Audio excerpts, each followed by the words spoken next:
नमस्कार। भाषा ज्ञान पर आधारित हमारे चैनल हिंदी जगत में आपका स्वागत है। हमारा आज का वीडियो कक्षा 12वीं की पाठ्य पुस्तक वितान भाग 2 में संकलित पाठ डायरी के पन्ने पर आधारित है। इस वीडियो में हम लेखिका परिचय, पाठ के बारे में, पाठ्य पुस्तक पर आधारित प्रश्नोत्तर एवं कुछ अन्य महत्वपूर्ण प्रश्नों पर चर्चा करेंगे। तो आइए प्रारंभ करते हैं लेखिका परिचय से। एन फ्रैंक का जन्म 12 जून सन 1929 में जर्मनी के फ्रैंकफर्ट शहर में हुआ था।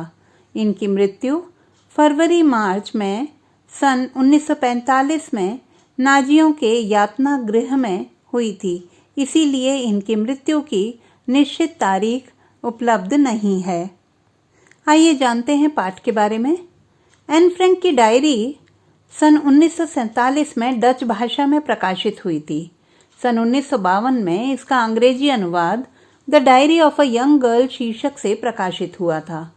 यह डायरी इतिहास के सबसे आतंकप्रद और दर्दनाक अध्याय के साक्षात अनुभव का बयान करती है।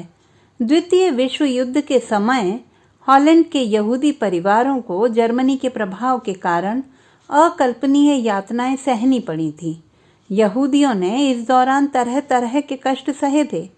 गुप्त तहखानों में छुपकर अपने जीवन की रक्षा की थी। इस दौरान उन्हें न केवल शारीरिक बल्कि मानसिक यंत्रणा से भी गुजरना पड़ा। भूख, गरीबी और बीमारी से जूझते हुए ढोर डांगरों जैसा जीवन जीने पर विवश होना पड़ा था। ऐसे में 2 यहूदी परिवारों ने एक गुप्त आवास में 2 वर्ष तक छिपे रहकर अपना जीवन व्यतीत किया था। इनमें से एक था फ्रैंक परिवार, जिसमें 13 वर्षीय एन, उसकी बड़ी बहन मार्गेट एवं उसके माता पिता थे। दूसरे परिवार में वान दंपति और उनका 16 साल का बेटा पीटर था। 8वें व्यक्ति मिस्टर डसेल थे। एन के पिता के ऑफिस में काम करने वाले ईसाई कर्मचारियों ने इन लोगों की काफ़ी मदद की थी। गुप्तावास में बिताए 2 वर्षों के जीवन को एन ने अपनी डायरी में लिपिबद्ध किया है। यह डायरी 2 जून सन 1942 से 1 अगस्त सन 1944 तक लिखी गई है। 4 अगस्त सन 1944 को किसी की सूचना पर ये लोग पकड़ लिए गए थे। सन 1945 में एन की अकाल मृत्यु हो गई। एन की मृत्यु के बाद उसके पिता ऑटो फ्रैंक ने इसे 1947 में प्रकाशित कराया। एन ने यह चिट्ठियां अपनी डायरी में अपनी किट्टी नाम की गुड़िया को संबोधित की हैं। इस डायरी में भय, आतंक, भूख, प्यास, मानवीय संवेदनाएं, प्रेम, घृणा, बढ़ती उम्र की तकलीफें, हवाई हमलों के डर, पकड़े जाने का डर, 13 साल की उम्र के सपने, कल्पनाएं और बाहरी दुनिया से अलग थलग पड़ जाने की पीड़ा एवं अकेलेपन आदि को दर्शाया है। यह डायरी यहूदियों पर ढाए गए जुल्मों का जीवंत दस्तावेज है। अब एक नज़र डालते हैं पाठ्यपुस्तक के प्रश्नोत्तर पर। प्रश्न 1। यह 60 लाख लोगों की तरफ से बोलने वाली एक आवाज़ है। एक ऐसी आवाज़ जो किसी संत या कवि की नहीं बल्कि एक साधारण लड़की की है। इल्या एहरनबुर्ग की इस टिप्पणी के संदर्भ में एन फ्रैंक की डायरी के पठित अंशों पर विचार करें। उत्तर: यह सत्य है कि एन फ्रैंक की डायरी उसके व्यक्तिगत जीवन की ही नहीं अपितु नाजियों द्वारा यहूदियों पर किए गए अत्याचारों का खुला दस्तावेज है। एन फ्रैंक किसी महान संत या कवयित्री का नाम नहीं है, बल्कि वह द्वितीय विश्व युद्ध के दौरान नाजियों की यातनाओं से बचने के लिए भूमिगत परिवार की एक साधारण लड़की है, जिसने अपनी डायरी किसी ऐतिहासिक उद्देश्य से नहीं बल्कि एकांत अज्ञातवास में समय बिताने के उद्देश्य से लिखी थी। द्वितीय विश्व युद्ध में हिटलर ने यहूदियों को अनगिनत यातनाएं देकर उन्हें भूमिगत जीवन जीने के लिए मजबूर कर दिया था। उन्हें दिन का सूर्य एवं रात का चंद्रमा देखना भी वर्जित था। आतंक, भुखमरी और गरीबी के बीच युद्ध की भयावहता शारीरिक और मानसिक यंत्रणा से गुजरते हुए लोगों को कांपने पर मजबूर कर देती थी। एन फ्रैंक की डायरी में भय, आतंक, भूख प्यास के साथ साथ हवाई हमलों का डर, पकड़े जाने का डर, किशोर मन के सपने, प्रकृति के प्रति संवेदनशीलता और अकेलेपन की पीड़ा के दर्शन होते हैं। इस तरह साधारण लड़की द्वारा रचित होने पर भी यह 60 लाख यहूदी लोगों की आवाज बन जाती है। अतः इल्या एहरनबुर्ग की यह टिप्पणी बिल्कुल सही है। प्रश्न 2। काश कोई तो होता जो मेरी भावनाओं को गंभीरता से समझ पाता। अफसोस, ऐसा व्यक्ति मुझे अब तक नहीं मिला। क्या आपको लगता है कि ऐन के इस कथन में उसकी डायरी लेखन का कारण छिपा है? उत्तर: यह सार्वभौमिक सत्य है कि लेखन आत्माभिव्यक्ति के लिए किया जाता है। यदि हृदय की बात किसी को कह दी जाए तो लिखने की आवश्यकता नहीं होती, परंतु गंभीर श्रोता न मिलने पर हम कल्पित पात्र के समक्ष ही अपने विचार प्रकट करने लगते हैं। डायरी की लेखिका एन फ्रैंक की भी कुछ ऐसी ही स्थिति यहाँ नजर आती है। नाजियों के अत्याचारों से बचने के लिए भूमिगत जीवन जीने को विवश एन फ्रैंक 8 सदस्यों के समूह में सबसे छोटी उम्र की थी। वह एक साधारण लड़की थी और सामान्य ढंग से ही सभी कार्य करती थी, परंतु अन्य लोगों की दृष्टि में वह एक अक्खड़ दिमाग, बिगड़ैल और घमंडी लड़की थी। उसे हर समय सबकी डांट फटकार सहनी पड़ती थी, यहाँ तक कि उसकी माँ भी उसके लिए उपदेशिका बनकर ही रह रही थी। वह मिसेज वानदान और मिस्टर डसेल जैसे लोगों के उपदेशों, हिदायतों से उकता चुकी है और उनसे नफरत करती है। वह प्रकृति को निहारना चाहती है, अपनी भावनाओं को औरों के साथ बांटना चाहती है, पर भूमिगत आवास में बंद एक किशोरी क्या करे? उपर्युक्त कथन में उसकी इसी विवशता को अनुभव किया जा सकता है। अतः इस अकेलेपन के कारण ही उसने डायरी को अपनी भावनाओं की अभिव्यक्ति का माध्यम बनाया। प्रश्न 3। प्रकृति प्रदत्त प्रजनन शक्ति के उपयोग का अधिकार बच्चे पैदा करें या न करें अथवा कितने बच्चे पैदा करें, इसकी स्वतंत्रता स्त्री से छीनकर हमारी विश्व व्यवस्था ने न सिर्फ स्त्री को व्यक्तित्व विकास के अनेक अवसरों से वंचित किया है, बल्कि जनाधिक्य की समस्या भी पैदा की है। ऐन की डायरी के 13 जून 1944 के अंश में व्यक्त विचारों के संदर्भ में इस कथन का औचित्य ढूंढें। अथवा एन फ्रैंक ने अपनी डायरी में नारी स्वतंत्रता की जो कल्पना की है, आज उस स्थिति में कितना परिवर्तन आया है, सोदाहरण स्पष्ट कीजिए। उत्तर: ऐन के अनुसार पुरुष अपनी शारीरिक क्षमता के कारण नारियों पर शासन करते रहे हैं, जबकि औरतें अपनी मूर्खता के कारण कष्ट, उपेक्षा व अपमान को सहती आई हैं। ऐन का मानना है कि स्त्री बच्चे को जन्म देने के समय जो पीड़ा और कष्ट सहती है, वह युद्ध में लड़ने वाले सैनिक से कम नहीं है, परंतु स्त्रियों को उचित सम्मान नहीं मिल पा रहा है। उसे उसके हिस्से का सम्मान मिलना ही चाहिए, क्योंकि स्त्री मानव जाति की निरंतरता को बनाए रखने के लिए ही प्रसव पीड़ा सहती है।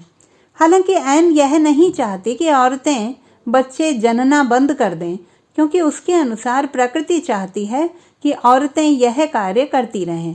वह समाज में खूबसूरत और सौंदर्यमयी औरतों के योगदान को महान मानती है। वह स्त्री जीवन के इस अनुभव को अतुलनीय बताती है। उसके भीतर भविष्य को लेकर आशा एवं सपने हैं। उसे उम्मीद है कि आगामी सदी में औरतों की बच्चे पैदा करने वाली यह स्थिति अवश्य परिवर्तित होगी। आज भारत जैसे परंपरावादी राष्ट्र में भी औरतों की स्थिति में जबरदस्त बदलाव आ चुका है। यह ठीक है कि अशिक्षित और ग्रामीण समाज में अभी भी स्त्रियां पुरुषों के शासन को सहने के लिए विवश हैं, परंतु शिक्षित समाज में स्त्री की स्थिति पुरुषों से भी कहीं अधिक बेहतर है। आज स्त्री घर परिवार, समाज, देश, राष्ट्र सभी जगह सम्मान पा रही है। बच्चे पैदा करने या न करने का अधिकार भी नारी ने अपने हाथ में ले लिया है।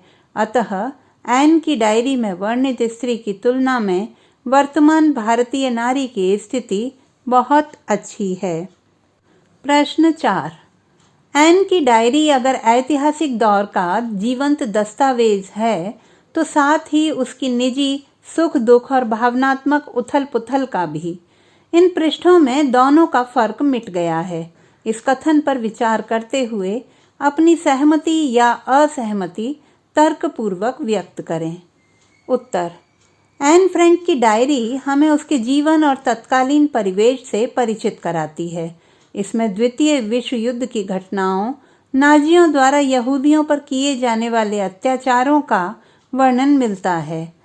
एन की डायरी में यहूदी परिवारों की घोर यंत्रणा व पीड़ाओं के चित्रण के साथ साथ लंबे अरसे तक गुप्त स्थानों पर छुपे रहना, भूख, गरीबी, बीमारी, मानसिक तनाव, चोरी का भय, नाजियों का आतंक आदि अमानवीय स्थितियों के दर्शन होते हैं। साथ ही उनके निजी सुख दुख एवं भावनात्मक क्षण भी व्यक्त हुए हैं। एन का विशेष रूप से अपनी मां और सहयोगियों से मतभेद, डांट फटकार, खीज, निराशा, आक्षेप, प्रकृति के लिए बेचैनी तथा पीटर के साथ संबंध आदि का भी वर्णन मिलता है। उसके यह व्यक्तिगत सुख दुख युद्ध की विभीषिका में इस प्रकार मिल गए हैं कि पृष्ठों में इन दोनों का फर्क मिट सा गया है। इस प्रकार यह एक ऐतिहासिक दस्तावेज होते हुए भी उनके व्यक्तिगत दुख सुख एवं भावनात्मक उथल पुथल को व्यक्त करता है। प्रश्न 5। एन ने अपनी डायरी किट्टी, एक निर्जीव गुड़िया को संबोधित चिट्ठी की शक्ल में लिखने की जरूरत क्यों महसूस की होगी? उत्तर। एन एक संवेदनशील और अंतर्मुखी लड़की है। अज्ञातवास में रहने वाले 8 सदस्यों में वह सबसे छोटी 13 वर्ष की मात्र है। किशोरावस्था में भावनाओं का वेग सर्वाधिक होता है, परंतु यहाँ उसकी भावनाओं को समझने वाला कोई नहीं है। मिसेज वान दान और मिस्टर डसेल उस पर आरोप ही लगाते रहते हैं। उसकी मम्मी भी उसके लिए उपदेशिका बनकर ही रही हैं। यहाँ तक कि पीटर से संवाद करना भी एन को सरल नहीं लगता। ऐसे में वह अपनी भावनाओं को किसके साथ साझा करे? अतः वह विवश होकर अपनी गुड़िया किट्टी से ही बतियाने लगती है। चिट्ठी के रूप में किट्टी से उसकी बातचीत ही डायरी के पन्ने बन गए हैं। अब देखते हैं कुछ अन्य महत्वपूर्ण प्रश्नोत्तर। प्रश्न 1। एएसएस का बुलावा आने पर फ्रैंक परिवार में सन्नाटा क्यों छा गया? उत्तर। दूसरे विश्व युद्ध में जर्मन लोग यहूदियों पर अत्याचार करते थे। वे उन्हें यातना गृहों में भेज रहे थे। ऐसे में जब एन फ्रैंक के घर उसकी बहन मार्गोट को एएसएस से बुलावा आया तो परिवार में सन्नाटा छा गया। इस बुलावे का अर्थ था यातना शिविर में बुलाया जाना और उसे जर्मन सेना के रहमो करम पर छोड़ देना। सभी सन्न रह गए थे कि अब उन्हें असहनीय जुल्मों का शिकार होना पड़ेगा। अतः परिवार किसी गुप्त स्थान पर जाने की तैयारी करने लगा। जीवन के प्रति किसी अनहोनी की आशंका से भयभीत परिवार में सन्नाटा छा गया। प्रश्न 2। पीटर के प्रति एन ने अपनी भावनाएं किस प्रकार व्यक्त की हैं? उत्तर। पीटर और एन दोनों ही किशोरावस्था से गुजर रहे हैं। दोनों एक दूसरे को चाहते हैं। एन के अनुसार पीटर उसे एक दोस्त की तरह प्यार करता है। वह भी उसकी दीवानी है और उसके न मिलने पर वह अत्यधिक व्यग्र हो जाती है। पीटर एक सहनशील, शांतिप्रिय, आत्मीय एवं अच्छा लड़का है। वह एन की आपत्तिजनक बातें भी सुन लेता है। वह ज्यादातर मौन रहता है और अपने मन की बात एन से साझा नहीं करता। इसीलिए एन उसे घुन्ना भी कहती है। धर्म के प्रति उसकी नफरत, खाने के बारे में उसका बातें करना एन को कतई पसंद नहीं है। प्रश्न 3। डायरी के पन्ने पाठ के आधार पर एन के व्यक्तित्व की 3 विशेषताओं पर प्रकाश डालिए, अथवा डायरी के पन्ने के आधार पर सिद्ध कीजिए कि एन बहुत प्रतिभाशाली और परिपक्व थी। उत्तर। डायरी के पन्ने पाठ के आधार पर एन के व्यक्तित्व की 3 विशेषताएं निम्नलिखित हैं। संवेदनशील एवं परिपक्व। एन संवेदनशील एवं परिपक्व लड़की है। सबसे बात बात में डांट खा खाकर वे आहत होती हैं। उन्हें लगता है कि उनकी भावनाओं को समझने वाला कोई नहीं है। इतनी कम उम्र में विपरीत परिस्थितियों के बीच भी अपने स्वभाव और अवस्था पर उसने नियंत्रण बना रखा है। वह सहनशीलता के साथ एक सकारात्मक, परिपक्व और सुलझी हुई सोच के साथ आगे बढ़ती है। चिंतक एवं मननशील। एन की डायरी उसके भोगे हुए यथार्थ की उपज है। वह अज्ञातवास में भी अध्ययन करती है। उसका बौद्धिक स्तर बहुत ऊंचा है। वह नस्लवादी नीति के प्रभाव को परिपक्वता के साथ प्रस्तुत करती है। स्त्री संबंधी विचार। एन समाज में स्त्रियों की दयनीय दशा से चिंतित है। उनके अनुसार पुरुष अपनी शारीरिक क्षमता के कारण नारियों पर शासन करते हैं। समाज में नारियों को उचित स्थान नहीं दिया जाता, जबकि नारी बच्चे को जन्म देने के समय जो पीड़ा व कष्ट सहती है वह युद्ध में लड़ने वाले सैनिक से कम नहीं है। अतः औरतों को उनके हिस्से का सम्मान मिलना ही चाहिए। वह स्त्री विरोधी पुरुषों व मूल्यों की भर्त्सना करती है। प्रश्न 4। एन की डायरी से किशोरावस्था के बारे में क्या पता चलता है? डायरी के पन्ने पाठ के आधार पर लिखिए। उत्तर। एन की डायरी किशोर मन की ईमानदार अभिव्यक्ति है। इससे पता चलता है कि किशोरावस्था में उपहारों और चिट्ठियों के प्रति अत्यधिक लगाव होता है। इन्हें जीने के लिए सुंदर स्वच्छंद वातावरण चाहिए, जबकि वास्तविकता यह है कि वह जो कुछ भी करना चाहते हैं उसे बड़े लोग नकारते हैं। उन्हें बात बात पर बड़ों के द्वारा टोका जाता है। उनके कार्यों में कमी निकाली जाती है। यह स्थिति किशोरों को बहुत ही नागवार गुजरती है। प्रश्न 5। एन फ्रैंक कौन थी? उसकी डायरी क्यों प्रसिद्ध है? उत्तर। एन फ्रैंक यहूदी परिवार की लड़की थी। दूसरे विश्व युद्ध के दौरान जर्मनी में यहूदियों पर भयंकर अत्याचार किए गए थे। यहूदियों को वर्षों तक भूमिगत होकर रहना पड़ा था। एन फ्रैंक भी छिप छिप कर जीने वाले अभागे लोगों में से एक थी। इस दौरान उसने अज्ञातवास की पीड़ा, भय, आतंक, प्रेम, घृणा, हवाई हमले का डर, किशोर सपने, अकेलापन, प्रकृति के प्रति संवेदना, युद्ध की पीड़ा आदि का वर्णन अपनी डायरी में किया है।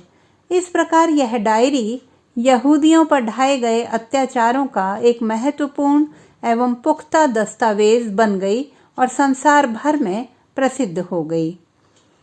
प्रश्न 6। एन की डायरी के माध्यम से हमारा मन सभी युद्ध पीड़ितों के लिए कैसा अनुभव करता है? डायरी के पन्ने के आधार पर बताइए। उत्तर। एन की डायरी में दूसरे विश्व युद्ध के दौरान जर्मनी द्वारा यहूदियों पर किए गए अत्याचारों के भोगे हुए सत्य का वर्णन है। युद्ध पीड़ितों की ऐसी सूक्ष्म पीड़ाओं का वर्णन अन्यत्र कहीं नहीं मिलता। इससे जहाँ पीड़ितों के प्रति हमारा मन करुणा और दया से भर जाता है, वहीं मन में हिंसा और युद्ध के प्रति घृणा का भाव भी आता है।